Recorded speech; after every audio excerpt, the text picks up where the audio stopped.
হোশেয় 1 অধ্যায়। জিহুদার রাজা উশিয়, যোথাম, আহস ও হিজকিয়ের সময় এবং জিওয়াশের পুত্র ইসরায়েলের রাজা জারবিয়ামের সময় সদাপ্রভুর এই বাক্য বেরির পুত্র হোশেয়ের কাছে উপস্থিত হল। হোশের স্ত্রী ও ছেলে মেয়েরা। সদাপ্রভু যখন হোশেয়ের মাধ্যমে কথা বলা শুরু করলেন, তখন সদাপ্রভু তাকে বললেন, তুমি যাও এক ব্যভিচারী স্ত্রী ও অবিশ্বস্ততার সন্তানদের গ্রহণ করো, কারণ এই দেশ সদাপ্রভুর কাছ থেকে বিচ্ছিন্ন হওয়ায় এক ভয়ঙ্কর ব্যভিচার করেছে। তাই তিনি গিয়ে দিবলাইমের কন্যা গোমরকে বিবাহ করলেন এবং সে গর্ভবতী হয়ে তার জন্য এক পুত্র প্রসব করল। এরপর সদাপ্রভু হোশেয়কে বললেন, ওর নাম রাখো জিসরিয়েল, কারণ জিসরিয়েলে হত্যালীলা সংঘটিত করার অপরাধে আমি জেহুর কুলকে 70 শাস্তি দেব এবং আমি ইসরায়েল রাজ্যের পরিসমাপ্তি ঘটাব। সেদিন আমি জিসরিয়েল উপত্যকায় ইসরায়েলের ধনুক ভেঙে ফেলব। গোমর আবার গর্ভবতী হয়ে এক কন্যা সন্তানের জন্ম দিল। তখন সদাপ্রভু হোশেয়কে বললেন, ওর নাম রাখো লো রুহামা, কারণ আমি আর ইসরায়েল কুলের প্রতি ভালোবাসা প্রদর্শন করব না, আমি তাদের আর ক্ষমা করব না, কিন্তু জিহুদা কুলের প্রতি আমি আমার ভালোবাসা প্রদর্শন করব। আমি তাদের উদ্ধার করব তীর, তরোয়াল বা যুদ্ধের দ্বারা নয়, অশ্ব বা অশ্বারোহীদের দ্বারাও নয়, কিন্তু তাদের ঈশ্বর সদাপ্রভুর দ্বারা। গোমর লো রুহামাকে স্তন্যপান ত্যাগ করানোর পরে তার আরেকটি পুত্র হল। তখন সদাপ্রভু বললেন, ওর নাম রাখো লো অম্মি, কারণ তোমরা আমার প্রজা নও এবং আমি তোমাদের ঈশ্বর নই। তবুও ইসরায়েল সন্তানদের সংখ্যা হবে সমুদ্র তটের সেই বালুকণার মতো, যার পরিমাপ করা বা গণনা করা যায় না। যেখানে তাদের বলা হয়েছিল, তোমরা আমার প্রজা নও, সেখানে তাদের বলা হবে জীবন্ত ঈশ্বরের পুত্র। কারণ জিহুদা কুল ও ইসরায়েল কুলের লোকেরা পুনরায় সংযুক্ত হবে।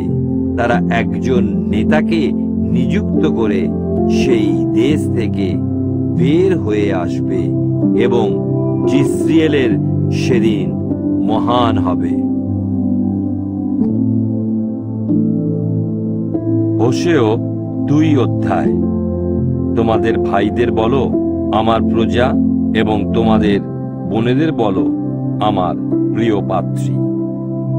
ইসরায়েলের শাস্তি ও পুনঃপ্রতিষ্ঠা। তোমাদের মাকে তিরস্কার করো তাকে, কারণ সে আমার স্ত্রী নয় এবং আমিও তার স্বামী নই। সে তার মুখমণ্ডল থেকে ব্যভিচারী চাউনি এবং তার স্তন যুগলের মধ্য থেকে অবিশ্বস্ততা দূর করুক।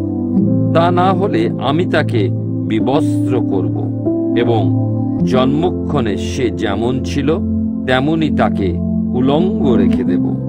আমি তাকে এক মরুপ্রান্তর সদৃশ করব, তাকে এক শুষ্ক ভূমিতে পরিণত করব এবং পিপাসায় তার প্রাণ হরণ করব। আমি তার ছেলে মেয়েদের প্রতি ভালোবাসা প্রদর্শন করব না, কারণ তারা ব্যভিচারের সন্তান। তাদের মা অবিশ্বস্ত হয়েছে ও কলঙ্কিত হয়ে তাদের গর্ভে ধারণ করেছে।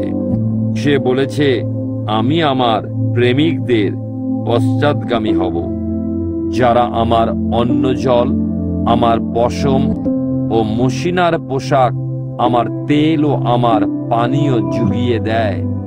তাই আমি কাঁটা ঝোপে তার পথ রুদ্ধ করব। আমি তাকে প্রাচীরের মধ্যে অবরুদ্ধ করব, যেন সে তার সেই পথ খুঁজে না পায়। সে তার প্রেমিকদের পশ্চাৎ ধাবন করবে, কিন্তু তাদের নাগাল পাবে না। সে তাদের অন্বেষণ করবে, কিন্তু তাদের সন্ধান পাবে না। তখন সে বলবে, আমি আমার প্রথম স্বামীর কাছে ফিরে যাব, কারণ তখন আমি এখনকার চেয়ে ভালো ছিলাম। সে স্বীকার করেনি যে আমি সেই জন যে তাকে শস্য, নতুন দ্রাক্ষারস ও তেল দিতাম, তাকে অপরিমিত পরিমাণে সোনা ও রূপো দিতাম, যা তারা বায়াল দেবতার উদ্দেশ্যে ব্যবহার করেছে। অতএব আমার শস্য পরিপক্ক হলে ও আমার নতুন দ্রাক্ষারস তৈরি হলে আমি সেগুলি অপসারিত করব। তার নগ্নতা নিবারণের জন্য দেওয়া আমার পশম ও মশিনার পোশাক আমি ফেরত নেব। তাই এখন আমি তার প্রেমিকদের সামনে তার চরিত্রহীনতার কথা প্রকাশ করব। আমার হাত থেকে কেউ তাকে নিস্তার করতে পারবে না। আমি তার সমস্ত আনন্দ উদযাপন, তার বাৎসরিক উৎসব অনুষ্ঠান, তার অমাবস্যা, সাব্বাত দিনগুলি ও তার নিরূপিত পালা পার্বণগুলি আমি বন্ধ করে দেব। আমি তার সব দ্রাক্ষালতা, তার ডুমুর গাছগুলি আমি ধ্বংস করব, কারণ সে বলেছিল যে সেগুলি তার প্রেমিকদের কাছ থেকে পাওয়া বেতন স্বরূপ। আমি সেগুলিকে ঘন ঝোপঝাড়ে পরিণত করব, বন্য পশুরা সেগুলি গ্রাস করবে।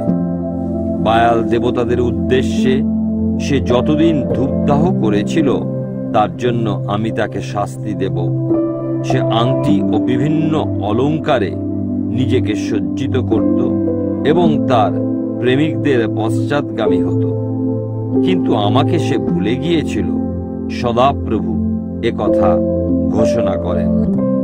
অতএব আমি এখন তাকে বিমোহিত করব, তাকে মরুপ্রান্তরের পথে চালিত করব ও তার সঙ্গে কোমল স্বরে কথা বলবো। সেখানে আমি তাকে তার দ্রাক্ষাকুঞ্জ ফিরিয়ে দেব এবং আখর উপত্যকাকে তৈরি করব এক আশা দুয়ারে। সেখানে সে তার যৌবনকালের দিনগুলির মতো প্রতিক্রিয়া করবে, যেমন যেদিন সে মিশর ছেড়ে বের হয়ে এসেছিল। সদাপ্রভু বলেন, সেদিন তুমি আমাকে আমার স্বামী বলে সম্বোধন করবে, তুমি আর আমাকে আমার প্রভু বলে সম্বোধন করবে না। আমি তার ওষ্ঠাধর থেকে যাবতীয় বায়াল দেবতার নাম মুছে দেব। তাদের নাম আর কখনো উচ্চারণ করা হবে না। সেদিন আমি তাদের হয়ে মাঠের সমস্ত পশু, আকাশের সমস্ত পাখি এবং মাটিতে বিচরণকারী যাবতীয় সরীসৃপের সঙ্গে একটি চুক্তি করব। আমি দেশ থেকে লোপ করব ধনুক, তরোয়াল ও যুদ্ধ, যেন সকলে নিরাপদে শয়ন করতে পারে। আমি তোমাকে চিরকালের জন্য আমার আপন করার জন্য বাগদান করব। আমি তোমাকে ধার্মিকতায়, ন্যায় বিচারে, প্রেমে ও করুণায় বাগদান করব। আমি বিশ্বস্ততার সঙ্গে তোমাকে বাগদান করব। এর ফলে তুমি সদাপ্রভুকে জানতে পারবে। সদাপ্রভু বলেন, সেদিন আমি সাড়া দেব, আমি আকাশমণ্ডলের ডাকে সাড়া দেব, আর তারা ধরিত্রীর আহ্বানে সাড়া দেবে। এবং ধরিত্রী তখন শস্য, নতুন দ্রাক্ষারস ও তেলের ডাকে সাড়া দেবে, এবং তারা সকলে জিজ্রিয়েলকে সাড়া দেবে। আমি আমারই জন্য তাকে দেশের মধ্যে রোপণ করব। তার প্রতি আমি আমার প্রেম প্রদর্শন করব। যাকে একসময় বলেছিলাম, তুমি আমার প্রিয় পাত্রী নও, যাদের আমি একসময় বলেছিলাম, আমার প্রজা নও, তাদের আমি বলবো, তোমরা আমার প্রজা। আর তারা বলবে, তুমি আমার ঈশ্বর। হোশেয় 3 অধ্যায়। স্ত্রীর সঙ্গে হোশের পুনর্মিলন। সদাপ্রভু আমাকে বললেন, যাও, তোমার স্ত্রীর কাছে গিয়ে তাকে আবার ভালোবাসো, যদিও তার প্রেমিক অন্য একজন এবং সে ব্যভিচারিণী। তাকে তেমনি ভালোবাসো যেমন সদাপ্রভু ইসরায়েলীদের ভালোবাসেন, যদিও তারা অন্য দেবতাদের প্রতি মুখ ফেরায় এবং কিশমিশের পিঠে ভালোবাসে। তাই আমি তাকে 170 গ্রাম ওজনের রৌপ্য মুদ্রা ও প্রায় 195 কিলোগ্রাম জব দিয়ে কিনে আনলাম। তারপর আমি তাকে বললাম, তোমাকে অনেক দিনের জন্য আমার কাছে থাকতে হবে। তুমি অবশ্যই আর বেশ্যাবৃত্তি করবে না বা কোনো পুরুষের সঙ্গে ঘনিষ্ঠ সম্পর্ক স্থাপন করবে না, এবং আমি তোমার সঙ্গে বাস করব। কারণ ইসরায়েলীরা বহুদিন রাজা বা শাসনকর্তা ছাড়া, বলি উৎসর্গ বা পবিত্র পাথরের খণ্ড ছাড়া, এফদ বা প্রতিমা ছাড়াই বসবাস করবে। এরপর ইসরায়েলীরা ফিরে আসবে ও তাদের ঈশ্বর সদাপ্রভুর ও তাদের রাজা দাউদের অন্বেষণ করবে। উত্তরকালে তারা সভয়ে সদাপ্রভুর কাছে ও তাঁর আশীর্বাদ লাভের জন্য আসবে। হোশেয় 4 অধ্যায়। ইসরায়েলের বিরুদ্ধে অভিযোগ। হে ইসরায়েলীরা, তোমরা সদাপ্রভুর বাণী শোনো, কারণ তোমরা যারা দেশে বাস করো, সেই তোমাদের বিরুদ্ধে সদাপ্রভু একটি অভিযোগ আনতে চান। দেশে কোনো বিশ্বস্ততা, কোনো ভালোবাসা নেই এবং ঈশ্বরকে কেউ স্বীকৃতি দেয় না। এদেশে আছে কেবলই অভিশাপ, মিথ্যাচার ও নরহত্যা, চুরি ও ব্যভিচার। এরা সমস্ত সীমা লঙ্ঘন করে এবং রক্তপাতের উপরে রক্তপাত করে। এই কারণে এ দেশ শোক বিলাপ করে এবং সেখানে বসবাসকারী সকলে নষ্ট হয়ে যাচ্ছে। মাঠের পশুরা ও আকাশের সব পাখি এবং সমুদ্রের সব মাছ মরে যাচ্ছে। কিন্তু কোনো মানুষ যেন কোনো অভিযোগ না করে, কেননা মানুষ যেন পরস্পরের বিরুদ্ধে দোষারোপ না করে, কারণ তোমার প্রজারা তাদেরই মতো যারা যাজকের বিরুদ্ধে অভিযোগ করে। তোমরা দিনে ও রাতে হোঁচট খাও, আর ভাববাদীরাও তোমাদের সঙ্গে হোঁচট খায়। সুতরাং আমি তোমাদের জননীকে ধ্বংস করব। আমার প্রজারা জ্ঞানের অভাবে ধ্বংস হয়, যেহেতু তোমরা জ্ঞান অগ্রাহ্য করেছ। ফলে আমিও আমার যাজক রূপে তোমাদের অগ্রাহ্য করছি। যেহেতু তোমরা তোমাদের ঈশ্বরের বিধান অবজ্ঞা করেছ, ফলে আমিও তোমাদের ছেলে মেয়েদের অবজ্ঞা করব। যাজকেরা যত সমৃদ্ধ হয়েছে, তারা ততই আমার বিরুদ্ধে পাপ করেছে। তারা ঐশ গৌরবের বিনিময় গ্রহণ করেছে কলঙ্ককে। তারা আমার প্রজাদের পাপে নিজেদের পুষ্ট করে এবং তাদের দুষ্টতাকে উপভোগ করে। আর এরকমই হবে, যেমন প্রজা তেমনি যাজকেরা।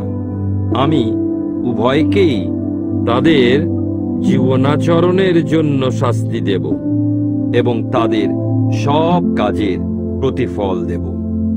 তারা ভোজন করবে কিন্তু তৃপ্ত হবে না, তারা বেশ্যাবৃত্তিতে লিপ্ত হবে কিন্তু বহু বংশ হবে না, কারণ তারা সদাপ্রভুকে ত্যাগ করেছে।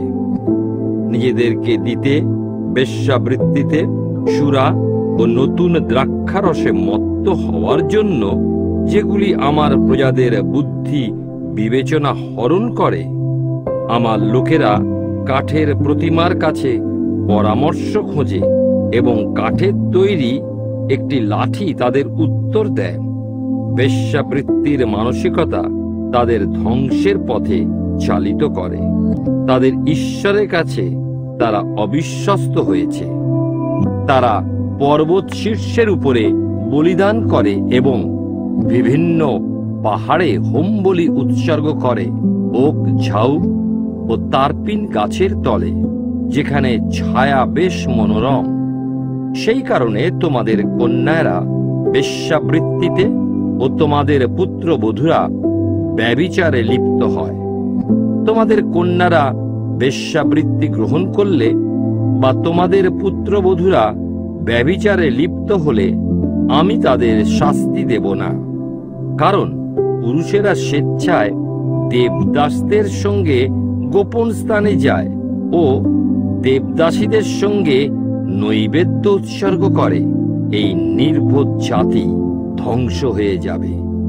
হে ইসরায়েল, তুমি ব্যভিচার করলেও জিহুদা যেন অপরাধী সাব্যস্ত না হয়।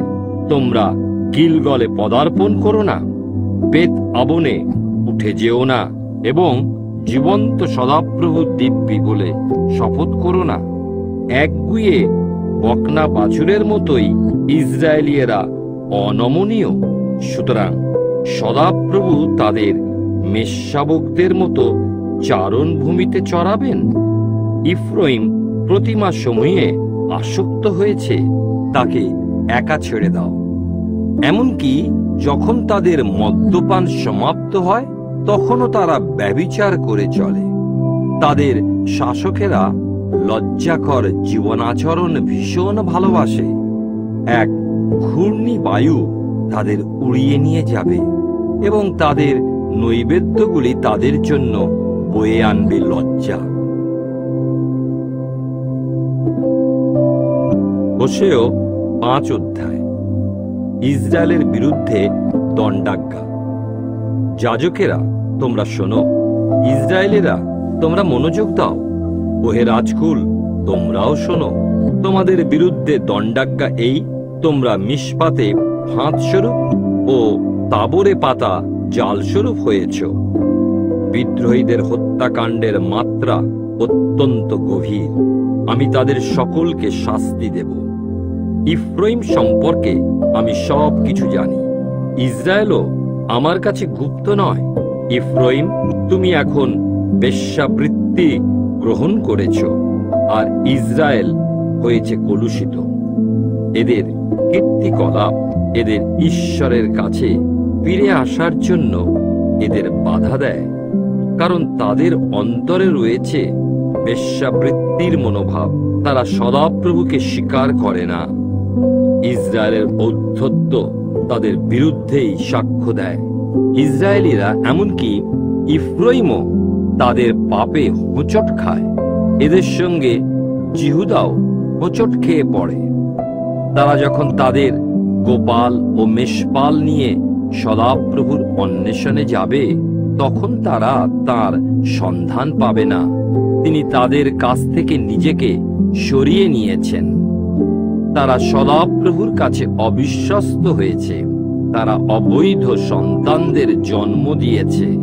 এখন তাদের অমাবস্যার উৎসবগুলি তিনি তাদের ক্ষেত্রগুলিকে গ্রাস করবে। তোমরা গিবিয়াতে তুরিধ্বনি করো, রামাতে বাজাও শিঙা, বেত আবনে তোমরা রণনাদ করো। বিন্যামিন, তুমি নেতৃত্ব দাও। হিসেব চোকানোর দিনে ইফ্রাইম হবে জনশূন্য ও ধ্বংসস্থান পরিত্যক্ত। আমি ইসরায়েলের গোষ্ঠী সমূহের মধ্যে যা নিশ্চিত রূপে ঘটবে তা ঘোষণা করেছি। জিহুদার নেতারা তাদের মতো, যারা সীমানার পাথরগুলি সরিয়ে ফেলে, বন্যার স্রোতের মতোই আমি তাদের উপরে ঢেলে দেব আমার ক্রোধ। ইফ্রাইম অত্যাচারিত হয়েছে, বিচারে পদদলিত হয়েছে। প্রতিমাদের পিছনে ধাওয়া করায় সে নিবিষ্ট। ইফ্রাইমের কাছে আমি পোকার মতো, জিহুদার লোকেদের কাছে পচনের মতো। ইফ্রাইম যখন তার অসুস্থতা ও জিহুদা তার ক্ষতগুলি দেখতে পেল, তখন ইফ্রাইম আশিরিয়ার দিকে ফিরে তাকালো, তাদের মহারাজের কাছে সাহায্য চেয়ে পাঠালো, কিন্তু সে তোমাদের আরোগ্য সাধন বা তোমাদের ক্ষতগুলি নিরাময় করতে অক্ষম। কেননা আমি ইফ্রাইমের কাছে সিংহের মতো হব, জিহুদার কাছে হব যুব সিংহের মতো। আমি তাদের বিদীর্ণ করে চলে যাব, আমি তাদের তুলে নিয়ে যাব, কেউ পারবে না তাদের উদ্ধার করতে। তারপর আমি স্বস্থানে ফিরে যাব, যতক্ষণ না তারা নিজেদের অপরাধ স্বীকার করে, আর তারা আমার শ্রীমুখের অন্বেষী হবে। তাদের চরম দুর্দশায় তারা আগ্রহ ভরে আমার অন্বেষণ করবে। হোশেয় 6 অধ্যায়। অনুতাপহীন ইসরায়েল, এসো আমরা সদাপ্রভুর কাছে ফিরে যাই। তিনি আমাদের খণ্ড খণ্ড করেছেন, কিন্তু তিনিই আমাদের আরোগ্য করবেন। তিনি আমাদের জখম করেছেন, কিন্তু তিনিই আমাদের ক্ষত সকল বেঁধে দেবেন। দুদিন পরে তিনি আমাদের পুনরুজ্জীবিত করবেন, তৃতীয় দিনে তিনি আমাদের করবেন পুনঃপ্রতিষ্ঠিত, যেন আমরা তাঁর সান্নিধ্যে বসবাস করি। এসো আমরা সদাপ্রভুকে জ্ঞাত হই, তাকে জানার জন্য স্থির সংকল্প নিয়ে দ্রুত এগিয়ে যাই। অরুণোদয়ের মতোই সুনিশ্চিত তাঁর আবির্ভাব। তিনি আসবেন আমাদের কাছে বৃষ্টির বারিধারার মতো, আসবেন ভূমি সেচনকারী শেষ বর্ষার মতো। ইফ্রাইম, আমি তোমাকে নিয়ে কি করব? জিহুদা, আমি তোমাকে নিয়েই বা কি করব? তোমাদের ভালোবাসা তো সকালের কুয়াশার মতো, ভোরের শিশির যা প্রত্যুষেই অন্তরিত হয়। তাই আমি ভাওবাদীদের দ্বারা তোমাদের খণ্ড বিখণ্ড করেছি, আমার মুখের বাক্য দ্বারা আমি তোমাদের হত্যা করেছি। আমার দণ্ডাজ্ঞা বিদ্যুতের মতো তোমাদের উপরে আছড়ে পড়েছে। কারণ আমি দয়া চাই, বলিদান নয়, এবং হোমবলির চেয়ে চাই ঈশ্বরকে স্বীকৃতি দান। আদমের মতো তারা নিয়ম ভেঙে ফেলেছে, তারা ওখানেও আমার প্রতি অবিশ্বস্ত হয়েছিল। গিলিয়দ হল দুষ্ট ও অধর্মচারীদের নগর, তার রক্তাক্ত পদচিহ্নে কলঙ্কিত। লুণ্ঠনকারী ব্যক্তিরা যেমন কোনো মানুষের অপেক্ষায় ওত পেতে থাকে, তেমনি করে থাকে যাজকের দল। তারা সিকিমের পথে লোকেদের হত্যা করে, তারা লজ্জাকর অপরাধ সংঘটিত করে। আমি ইসরায়েল কুলে এক ভয়ঙ্কর ব্যাপার দেখেছি। সেখানে ইফ্রাইম বেশ্যাবৃত্তিতে জড়িয়েছে, আর ইসরায়েল হয়েছে কলুষিত। এবং জিহুদা তোমার জন্য নিরূপিত আছে এক শস্য চয়নের কাল। আমি যখনই আমার লোকেদের পরিস্থিতি পুনরুদ্ধার করব। হোশেয় 7 অধ্যায়। যখনই আমি ইসরায়েলের রোগ নিরাময় করি, তখনই ইফ্রাইমের পাপ সকল উন্মোচিত হয় এবং সমরিয়ার অপরাধ সকল প্রকাশিত হয়ে পড়ে। তারা ছলনা করা চর্চা করে, চোরের মতো শীত কেটে ঘরে ঢোকে, দস্যুর মতো পথে পথে ডাকাতি করে। কিন্তু তারা বুঝতে পারে না তাদের সব দুষ্কর্ম আমার স্মরণে থাকে। তাদের পাপগুলি তাদের ঘিরে রেখেছে, সেগুলি সবসময় আমার সামনে আছে। তারা তাদের দুষ্টতার দ্বারা রাজাকে এবং মিথ্যা কথা দ্বারা তাদের সম্মানিত লোকদের খুশি করে। তারা সবাই ব্যভিচারী, তারা উনুনের মতো জ্বলতে থাকে। ময়দার তাল মেখে তা ফেঁপে না ওঠা পর্যন্ত পাচককে সেই আগুন পোঁচাতে হয় না। আমাদের রাজার উৎসবের দিনে সম্মানিত লোকেরা সুরাপানে উত্তপ্ত হয়ে পড়ে, আর সে বিদ্রুপকারীদের সঙ্গে হাত মেলায়। তাদের হৃদয় চুল্লির মতো, তারা গোপন উদ্দেশ্যে তার কাছে উপস্থিত হয়। সমস্ত রাত্রি তাদের কামনা বাসনা ধিকি ধিকি জ্বলতে থাকে, সকালে তা আগুনের শিখার মতো প্রজ্বলিত হয়। তারা সকলেই চুল্লির মতো উত্তপ্ত। তারা তাদের শাসকদের গ্রাস করে, তাদের সব রাজার পতন হয়, এবং তারা কেউই আমাকে আহ্বান করে না। ইফ্রাইম অন্য জাতিদের সঙ্গে মিশ্রিত হয়। ইফ্রাইম এক পিঠ শেখা পিঠের মতো, যা উল্টানো হয়নি। বিদেশিরা তার শক্তি শুষে নেয়, কিন্তু সে তা বুঝতে পারে না। তার কেশরাশি ক্রমেই পেকে গেছে, সে কিন্তু তা খেয়াল করেনি। ইসরায়েলের ঔদ্ধত্য তার বিপক্ষে সাক্ষ্য দেয়, কিন্তু এসব সত্ত্বেও সে তার ঈশ্বর সদাপ্রভুর প্রতি বেরেনি কিংবা করেনি তার অন্বেষণ। ইফ্রাইম ঘুঘুর মতো, যে নির্বোধ ও সহজেই প্রতারিত হয়। এই সে মিশরকে আহ্বান করে, পরক্ষণেই আবার সে আসিরিয়ার প্রতি ফেরে। তাদের গমনকালে আমি তাদের উপরে আমার জাল নিক্ষেপ করব। আকাশের পাখিদের মতো আমি তাদের নিচে টেনে নামাবো। তাদের এক জায়গায় জড়ো হওয়ার কথা যখন আমি শুনব, আমি তাদের ধরে ফেলব।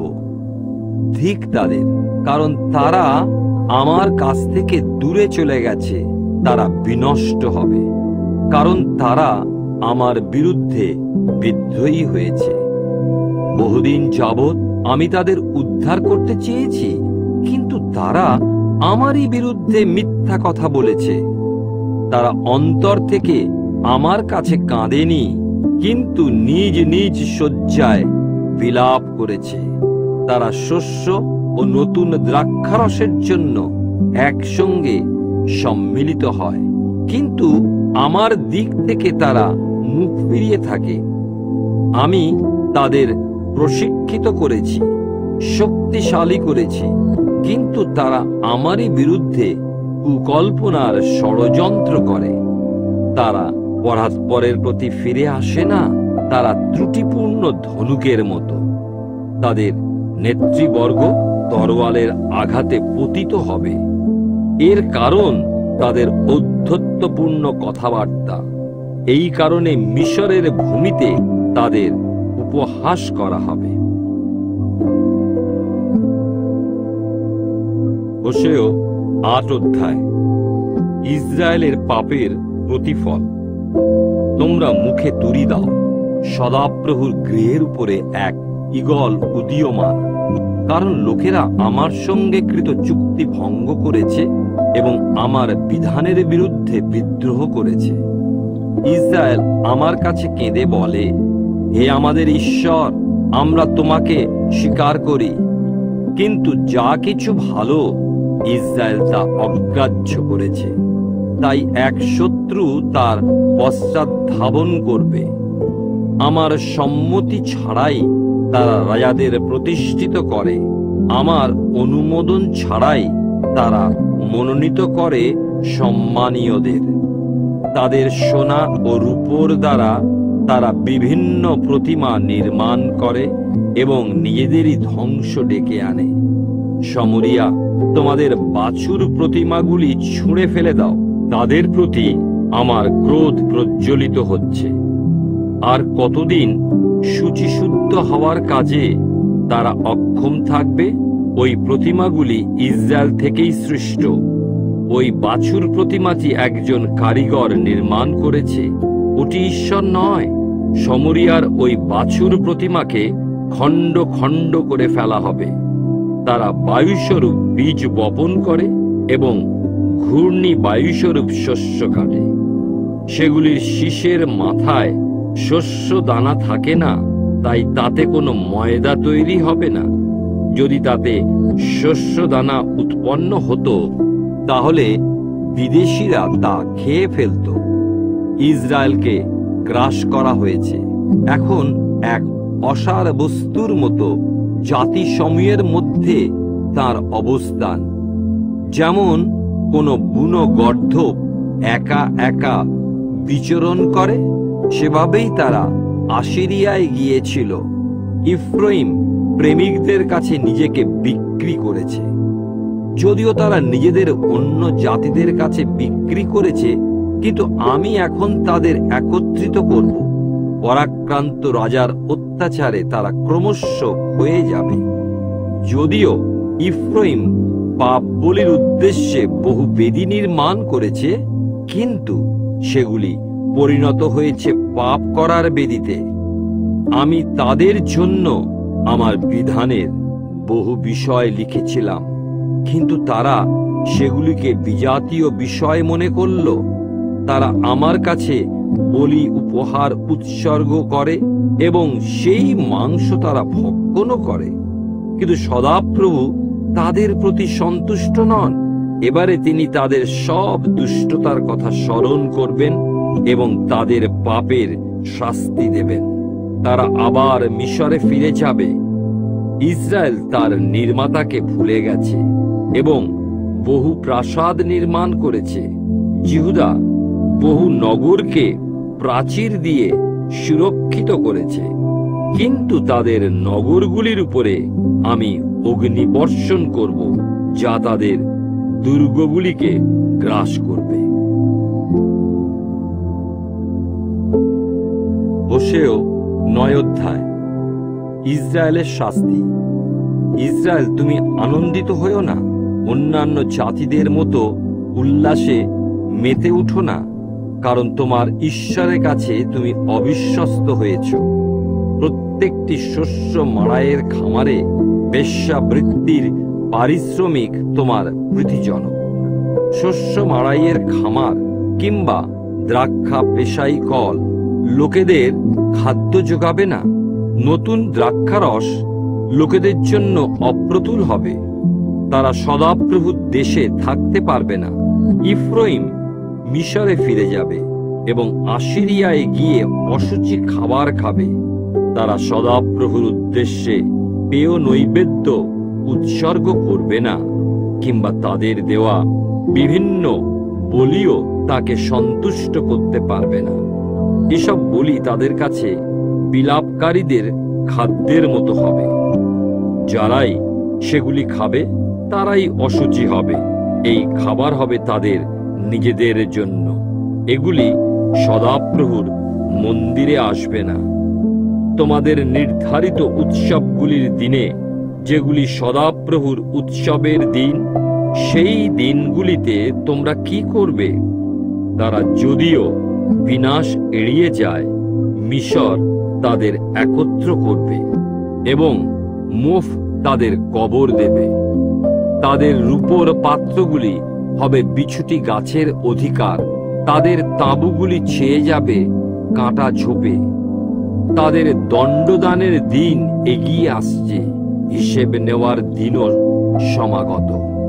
ইসরায়েল জানুক কথা, যেহেতু তোমার পাপ সকল অত্যন্ত বেশি এবং তোমার হিংস্রতা এত বিশাল যে ভাববাদীও মূর্খ বিবেচিত হয়। অনুপ্রাণিত মানুষকে বাতিগ্রস্ত মনে হয়।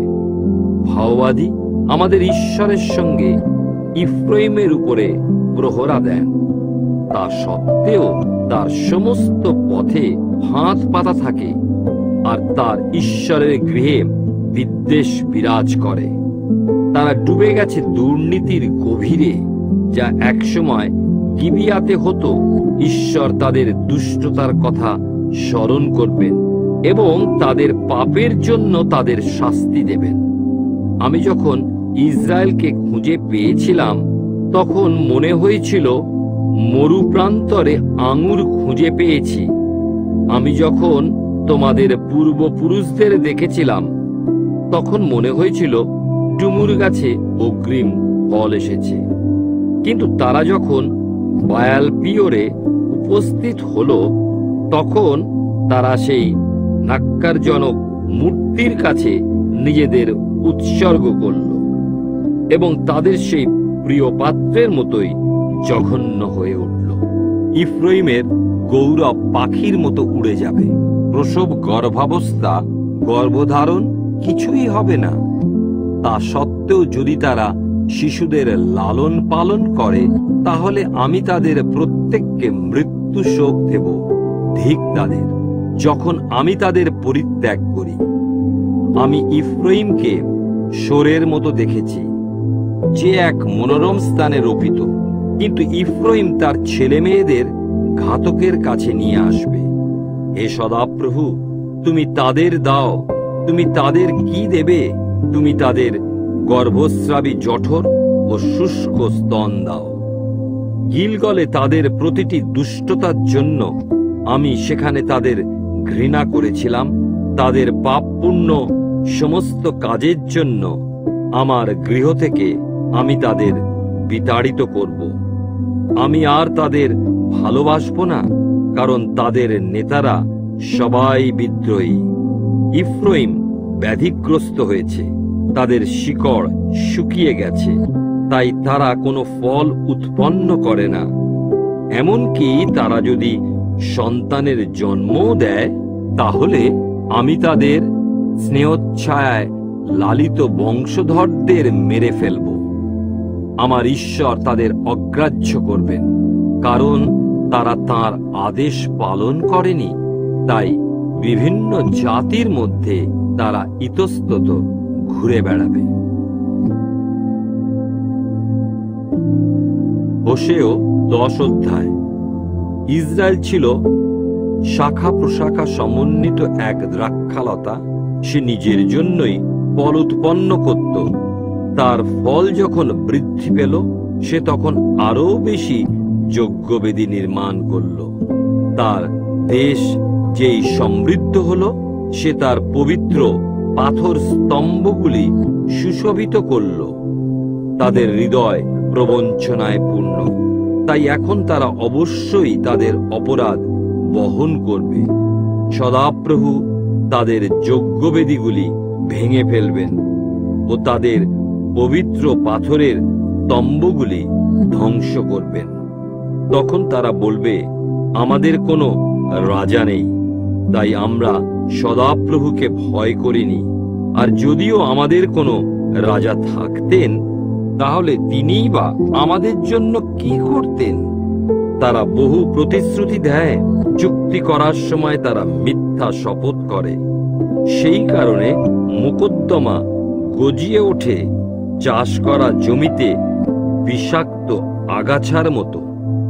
সমরিয়ায় বসবাসকারী লোকদের কাছে বেত আবনের বাছুর প্রতিমা ভৃতিপদ, কিন্তু এর অধিবাসীরা তার জন্য বিলাপ করবে, যেমনটা করবে তার মূর্তিপূজক যাজকেরা, যারা তার আড়ম্বরে আনন্দিত হয়েছিল, কেননা সেই গৌরবকে তাদের কাছ থেকে নিয়ে নির্বাসনে পাঠানো হবে। তা আশিরিয়ার মহারাজের কাছে উপঢৌকন স্বরূপ তা বহন করে নিয়ে যাওয়া হবে। ইফ্রাইম অপমানিত হবে, ইসরায়েল তার বিদেশি জোটের জন্য লজ্জিত হবে। জলরাশির উপরে কচি শাখার মতো সমরিয়া ও তার রাজা ভেসে যাবে। দুষ্টতার উচ্চ স্থানগুলি ধ্বংস করা হবে, কারণ এ হলো ইসরায়েলের পাপ। সেখানে কাঁটা গাছ ও শিয়াল কাঁটার জন্ম হবে এবং সেগুলি তাদের যজ্ঞবেদীগুলিকে ঢেকে ফেলবে। তখন তারা পর্বত সকলের উদ্দেশ্যে বলবে, আমাদের ঢেকে ফেলো, আর পাহাড়গুলিকে বলবে, আমাদের উপরে পড়ো। হে ইসরায়েল, গিবিয়ার সময় থেকে তোমরা পাপ করেছ, আর তোমরা সেখানেই থেকে গিয়েছ। তাই যুদ্ধ গিবিয়ার দুষ্কর্মকারীদের নাগাল কি পাবে না? আমার যখন ইচ্ছা হবে, আমি তাদের শাস্তি দেব, তাদের দ্বিগুণ পাপের জন্য তাদের বেঁধে ফেলতে। জাতিসমূহ তাদের বিরুদ্ধে একত্র হবে। ইফ্রাইম এক প্রশিক্ষিত বকনা বাছুর, সে শস্য মর্দন করতে ভালোবাসে, তাই আমি তার সুন্দর ঘাড়ে একটি জোয়াল দেব। আমি ইফ্রাইমকে বিতাড়িত করব, জিহুদাকে অবশ্যই ভূমিকর্ষণ করতে হবে, আর যাকব অবশ্যই মাটির ঢেলা ভাঙবে। তোমরা নিজেদের জন্য ধার্মিকতার বীজ বপন করো, অনিঃশেষ ভালোবাসার ফসল তোলো, তোমাদের পতিত জমি চাষ করো, কারণ এখনই সদাপ্রভুকে অন্বেষণ করার সময়, যতক্ষণ তিনি এসে তোমাদের উপরে ধার্মিকতা বর্ষণ না করেন। কিন্তু তোমরা তো দুষ্টতার বীজ বপন করেছ, তোমরা মন্দতার শস্য চয়ন করেছ, তোমরা প্রতারণার ফল ভক্ষণ করেছ। এসবের কারণ তোমরা নিজেদের শক্তি ও তোমাদের অসংখ্য বীর যোদ্ধাদের উপর নির্ভর করেছিলে। তোমার প্রজাদের বিরুদ্ধে রণনাদ গর্জিত হবে, যাতে তোমাদের সব দুর্গ বিধ্বস্ত হয়। ঠিক যেভাবে সলমন যুদ্ধের সময় বেত অরবেলকে ধ্বংস করেছিল, সন্তান সহ মায়েদের আছাড় মেরে খণ্ড খণ্ড করেছিল। ওহে বেথেল, তোমার প্রতি এরকমই করা হবে, কারণ তোমার দুষ্টতা বিপুল। সেদিন যখন ঘনিয়ে আসবে, তখন ইসরায়েলের রাজা সম্পূর্ণরূপে বিনষ্ট হবে। হোশেয় 11 অধ্যায়। ইসরায়েলের প্রতি ঈশ্বরের ভালোবাসা। ইসরায়েল যখন শিশু ছিল, আমি তাকে ভালোবাসলাম এবং মিশর থেকে আমি আমার পুত্রকে ডেকে আনলাম। কিন্তু আমি ইসরায়েলকে যতবার ডেকেছি, তারা তত বেশি আমার কাছ থেকে দূরে সরে গেল। তারা বায়াল দেবতাদের সামনে বলি উৎসর্গ করল এবং তারা প্রতিমাদের সামনে ধূপ দাহ করল। আমি ইফ্রাইমকে হাঁটতে শিখিয়েছিলাম, তাদের কোলে নিতাম, তারা কিন্তু বুঝল না যে আমি তাদের সুস্থ করেছিলাম। আমি মানবিক সদিচ্ছা ও স্নেহের দড়ি দিয়ে তাদের চালিত করতাম, তাদের ঘাড় থেকে জোয়াল তুলে নিতাম এবং ঝুঁকে পড়ে তাদের খাবার খাওয়াতাম। তারা কি মিশরে ফিরে যাবে না এবং আসিরিয়া কি তাদের উপরে রাজত্ব করবে না, যেহেতু তারা অনুতপ্ত হতে চায়নি? তাদের নগরগুলিতে তরোয়াল ঝলসে উঠবে, যা ভেঙে ফেলবে তাদের নগর দ্বারগুলির খিল এবং পরিসমাপ্তি ঘটাবে তাদের পরিকল্পনা সমূহের। আমার প্রজারা আমার কাছ থেকে মুখ ফেরাতে দৃঢ় প্রতিজ্ঞ হয়েছে, তাই যতই তারা পরাৎপর ঈশ্বরকে ডাকুক, তিনি কিন্তু কোনোভাবেই তাদের তুলে ধরবেন না। ইফ্রাইম, আমি কিভাবে তোমাকে ত্যাগ করতে পারি? ইসরায়েল, আমি কিভাবে তোমাকে অন্যের হাতে সমর্পণ করব? আমি কিভাবে তোমার প্রতি অদমার মতো আচরণ করব? কিভাবেই বা আমি তোমাকে সবমের তুল্য করে তুলব? তোমার জন্য আমার অন্তর ব্যাকুল হচ্ছে, আমার সমস্ত অনুকম্পা উথলে উঠছে। আমার ভয়ঙ্কর ক্রোধ আমি কার্যকর করব না, কিংবা ইফ্রাইমের প্রতি মুখ ফিরিয়ে নিয়ে তাকে ছারখার করব না, কারণ আমি ঈশ্বর, মানুষ নই। তোমাদের মধ্যবর্তী আমি সেই এক ও অদ্বিতীয় পবিত্র জন, তাই আমি সক্রোধে উপস্থিত হব না। তারা সদাপ্রভুর অনুসরণ করবে, তিনি সিংহের মতো গর্জন করবেন, এবং যখন তিনি গর্জন করেন, তখন তার সন্তানেরা পশ্চিম দিক থেকে কম্পিত হয়ে আসবে। মিশর থেকে পাখির মতো তারা কাঁপতে কাঁপতে আসবে, আসিরিয়া থেকে ঘুঘুর মতো আসবে। আমি তাদের গৃহে তাদের প্রতিষ্ঠিত করব। সদাপ্রভু এই কথা ঘোষণা করেন। ইসরায়েলের পাপ। ইফ্রাইম মিথ্যা কথায় ও ইসরায়েল ছলনায় আমাকে ঘিরে আছে, এবং জিহুদা ঈশ্বরের বিরুদ্ধে অবাধ্য, এমনকি বিশ্বস্ত পবিত্র জনের বিরুদ্ধেও। হোশেয় 12 অধ্যায়। ইফ্রাইম বাতাস খায়, সে সারাদিন পূবালী বাতাসের পিছু ধাওয়া করে এবং মিথ্যাচার ও সহিংসতার বৃদ্ধি ঘটায়। সে আশিরিয়ার সঙ্গে মৈত্রী চুক্তি করে ও মিশরে জলপাইয়ের তেল পাঠায়। সদাপ্রভু জিহুদার বিরুদ্ধে এক অভিযোগ আনবেন। তিনি যাকবকে তার জীবনাচরণ অনুযায়ী দণ্ড দেবেন, তার কর্ম অনুযায়ী তাকে প্রতিফল দেবেন। মায়ের গর্ভে সে তার অগ্রজের গোড়ালি ধরেছিল। প্রাপ্ত বয়স্ক হয়ে সে ঈশ্বরের সঙ্গে মল্লযুদ্ধ করেছিল। সে স্বর্গদূতের সঙ্গে মল্লযুদ্ধ করে বিজয়ী হয়েছিল। সে সজল নয়নে তার কৃপা ভিক্ষা করেছিল। সে বেথেলে তার সন্ধান পেয়েছিল এবং সেখানে তার সঙ্গে করেছিল কথোপকথন। তিনি সর্বশক্তিমান সদাপ্রভু, সদাপ্রভুই তাঁর স্মরণীয় নাম। কিন্তু তোমাকে অবশ্যই তোমার ঈশ্বরের কাছে ফিরে আসতে হবে। তাই ভালোবাসা ও ন্যায় বিচার রক্ষা করো এবং সবসময় তোমার ঈশ্বরের প্রতীক্ষায় থাকো। ব্যবসায়ী ছলনাপূর্ণ দাঁড়িপাল্লা ব্যবহার করে। সে প্রতারণা করতে ভালোবাসে। ইফ্রাইম গর্ব করে, আমি অত্যন্ত ধনী, আমি বিস্তর ধন সম্পদের অধিকারী হয়েছি। আমার এইসব ধন সম্পদের ঐশ্বর্যের মধ্যে তারা কোনো অধর্ম বা পাপ খুঁজে পাবে না।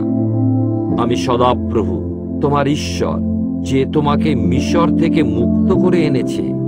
আমি তোমাকে আবার তাঁবুতে বসবাস করাবো, যেমন তুমি তোমার নির্ধারিত উৎসবের দিনগুলিতে করতে। আমি ভাওবাদীদের সঙ্গে কথা বলেছি, তাদের বহু দর্শন দিয়েছি ও তাদের মাধ্যমে বহু রূপক কাহিনী বর্ণনা করেছি। গিলিয়দ কি দুর্জন? এর বাসিন্দারা অপদার্থ। তারা কি গিলগলে ষাঁড় বলিদান করে? তাদের বেদিগুলি হবে মাঠের আল বরাবর স্থাপিত পাথর খণ্ডের মতো। যাকব অরাম দেশে পলায়ন করেছিল। ইসরায়েল স্ত্রী পাবার জন্য সেবা কর্ম করেছিল এবং তার জন্য কন্যাপণ দিতে সে পশুপালনের কাজ করেছিল। সদাপ্রভু মিশর থেকে ইসরায়েলকে মুক্ত করে আনার জন্য এক ভাওবাদীকে ব্যবহার করলেন। এক ভাববাদীর দ্বারা তিনি তাদের তত্ত্বাবধান করলেন। কিন্তু ইফ্রাইম ভীষণভাবে তার ক্রোধের উদ্রেক করেছে। তার প্রভু তার রক্তপাতের অপরাধ তার উপরেই বর্তাবেন ও তার উপেক্ষার কারণে তাকে শাস্তি দেবেন।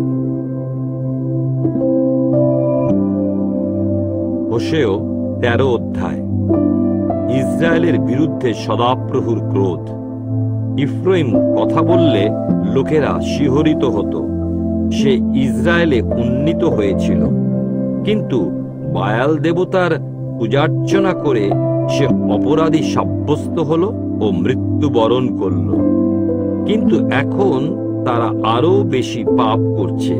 তাদের রূপ দিয়ে তারা নিজেদের জন্য প্রতিমা নির্মাণ করে, যেগুলি কুশলী হাতে নির্মিত সুন্দর সব দেবমূর্তি। সেগুলি সবই কারিগরদের শিল্পকর্ম। এসব লোকেদের সম্পর্ককে বলা হয়। তারা নরবলি দেয় এবং বাছুর প্রতিমাদের চুম্বন করে। সুতরাং তারা হবে সকালের কুয়াশার মতো, প্রত্যুষের শিশুরের মতো যা অন্তর্হিত হয়, তুষের মতো যা শস্য মাড়াইয়ের খামার থেকে উড়ে যায়, ধোঁয়ার মতো যা জানালা দিয়ে নির্গত হয়। কিন্তু আমি সদাপ্রভু তোমার ঈশ্বর, যিনি মিশর দেশ থেকে তোমাদের বের করে এনেছেন। আমাকে ছাড়া আর কোনো ঈশ্বরকে তোমরা জানো না। আমি ছাড়া আর কোনো পরিত্রাতা নেই। প্রখর উত্তপ্ত সেই মরুপ্রান্তরে আমি তোমাদের তত্ত্বাবধান করেছিলাম। আমি তাদের আহার জোগালে তারা পরিতৃপ্ত হয়েছিল, কিন্তু পরিতৃপ্ত হওয়ার পরে তারা অহংকারী হয়ে উঠল। তারপর তারা আমাকে ভুলে গেল। তাই আমি তাদের উপরে সিংহের মতো আসব, চিতাবাঘের মতো আমি পথে ওত পেতে থাকব। শাবক কেড়ে নেওয়া ভালুকের মতো আমি তাদের আক্রমণ করব এবং তাদের হৃৎপিণ্ড বিদীর্ণ করব। সিংহের মতো আমি তাদের গ্রাস করব, বন্য পশু তাদের খণ্ড খণ্ড করবে। ইসরায়েল, তুমি তো বিধ্বস্ত হয়েছ, কারণ তুমি তোমার সাহায্যকারীর বিরুদ্ধে গিয়েছ। কোথায় তোমার রাজা যে তোমাকে রক্ষা করতে পারে? তোমার প্রত্যেক নগরে সেই শাসকেরা কোথায়, যাদের সম্পর্কে তুমি বলেছিলে, আমাকে একজন রাজা ও শাসনকর্তাদের দাও? তাই আমার ক্রোধে আমি তোমাকে এক রাজা দিলাম, এবং আমার ভয়ঙ্কর ক্রোধে আমি তাকে অপসারিত করলাম। ইফ্রাইমের অপরাধ সঞ্চিত আছে, তার পাপ সকল নথিবদ্ধ করা হয়েছে। প্রসব বেদনায় কাতর নারীর মতোই সে যাতনা হবে, কিন্তু সে এক নির্বোধ সন্তান। প্রসবের সময় হয়ে এলেও সে গর্ভদ্বারে উপস্থিত হয় না। পাতালের পরাক্রম থেকে আমি তাদের উদ্ধার করব, মৃত্যু থেকে আমি তাদের মুক্ত করব। ওহে মৃত্যু, তোমার মহামারী সকল কোথায়? ওহে পাতাল, তোমারই বা বিনাশক শক্তি কোথায়? সে তার ভাইদের মধ্যে সমৃদ্ধিশালী হয়ে উঠলেও আমি তার প্রতি সহানুভূতিশীল হব না। সদাপ্রভুর কাছ থেকে আসবে এক পূবালী বাতাস, মরুপ্রান্তরের মধ্যে তা প্রবাহিত হবে। তার ঝর্ণার স্রোতধারা রুদ্ধ হবে এবং তার কুয়োগুলি শুকিয়ে যাবে। তার ভাণ্ডার গৃহ, তার সমস্ত সম্পদ লুণ্ঠিত হবে।